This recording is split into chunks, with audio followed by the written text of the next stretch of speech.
Welcome to The Explainer. You know, every great story has a final chapter.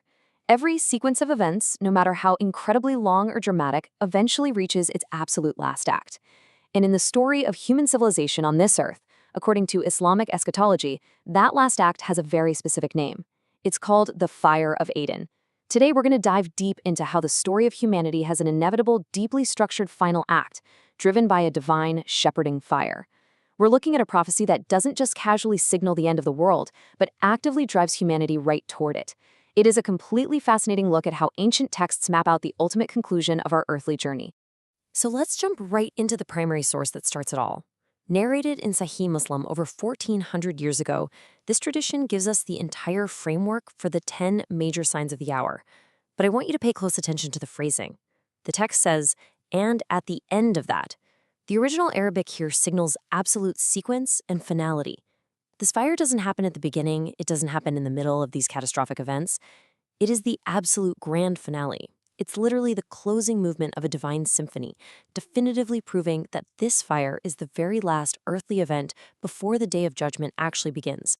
All right, moving into part 1, the origin and the mechanism. Now, what's absolutely wild here is the sheer specificity of the text. The prophet didn't just give a vague warning about a fire from the south. He specifically named the city of Aden in Yemen. Now, Yemen is historically praised in these traditions as a land of soft-hearted and incredibly wise people. But geographically, Aden is a port city sitting right at the mouth of the Gulf of Aden.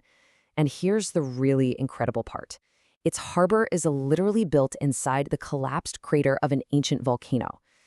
Just imagine that for a second. We have a 7th century text pinpointing a city nestled inside a volcano as ground zero for a world-ending fire. That is a detail you simply cannot ignore. And understanding this actually brilliantly illustrates the purpose of the fire. The specific Arabic word used in the narrations is tashron. This comes from the exact same root as husher, which means the gathering. So what does this tell us? It shows us that this fire isn't a destructive, punishing blaze like the fire of hell. Not at all. Rather, it's a divine shepherding mechanism. It's literally designed to herd, to drive, and to compel humanity forward toward a very specific location. Okay, so picture how this massive phenomenon actually operates. It starts down in the south, and it pushes from behind. It's not surrounding people and trapping them, it's compelling everyone northward. And the most crucial detail here, it never ever extinguishes or pauses. The sources indicate that billions of human beings will be moved together en masse. And obviously, those who move quickly are far better off, because when people stop to rest or try to sleep, the fire just continues its relentless advance. There is absolutely no staying behind. Which brings us to part 2, the destination, land of the prophets. So, the fire pushes everyone north, to a region historically known as Sham. But we really have to pause and ask the critical question here. Out of literally all the places on Earth, not Mecca, not Medina, not some modern global megacity, why did the texts designate the Levant region, Sham, as the ultimate gathering place for humanity? Well, the answer lies in the region's completely unmatched spiritual history.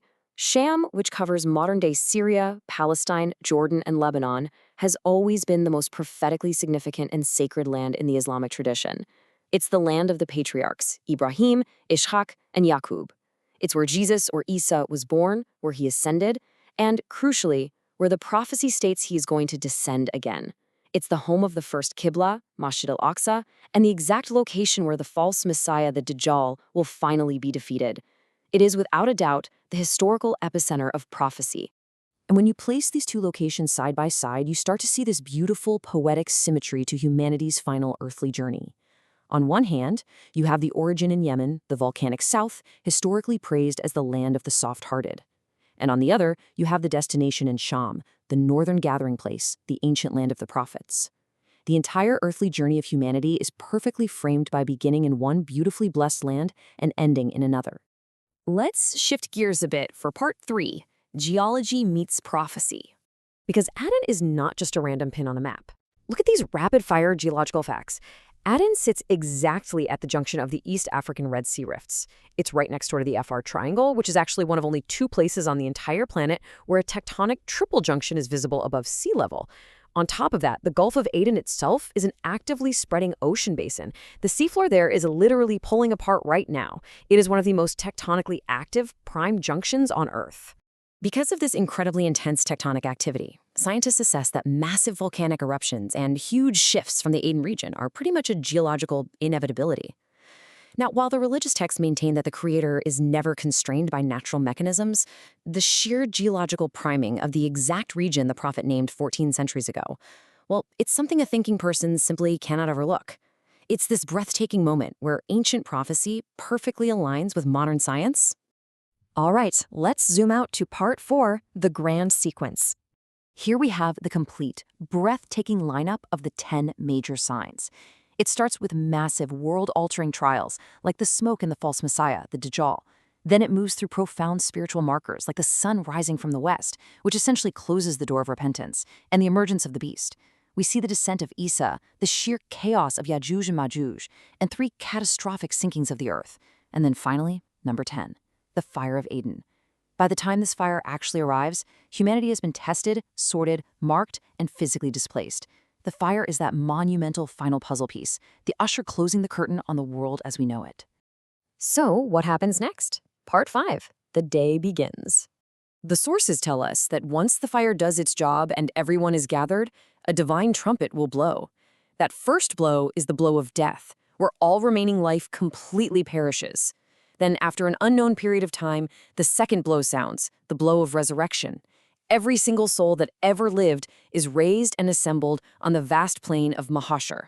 Barefoot and unclothed under a blazing sun, humanity faces the ultimate reckoning, where every deed is laid completely bare before the Creator. The Fire of Aden, as massive as it is really just the preface to this ultimate cosmic event, which leads us to our final section, Part 6, the final spiritual choice. Let's be real for a second. The texts emphasize a profound theological point. The Creator didn't have to outline these detailed step-by-step signs for us. But according to the tradition, the Most Merciful gave humanity these incredibly specific warnings 14 centuries ago out of pure love and mercy. By outlining the smoke, the beast, and finally this unstoppable fire, He is giving humanity the ultimate opportunity to prepare before the door of repentance closes forever. It's a warning entirely designed to save us. So I want to leave you with this profound thought drawn straight from the core of these texts. Your time right now, every single breath and heartbeat, is viewed as a gift meant for choosing. The ultimate takeaway from studying the Fire of Aden isn't just to marvel at the crazy geographical accuracy or the dramatic sequence of events. It's to recognize the call to action. The texts urge you to choose to be with the people of faith and to make that choice right now, before the final fire begins its relentless march. What choice will you make with the time you have left?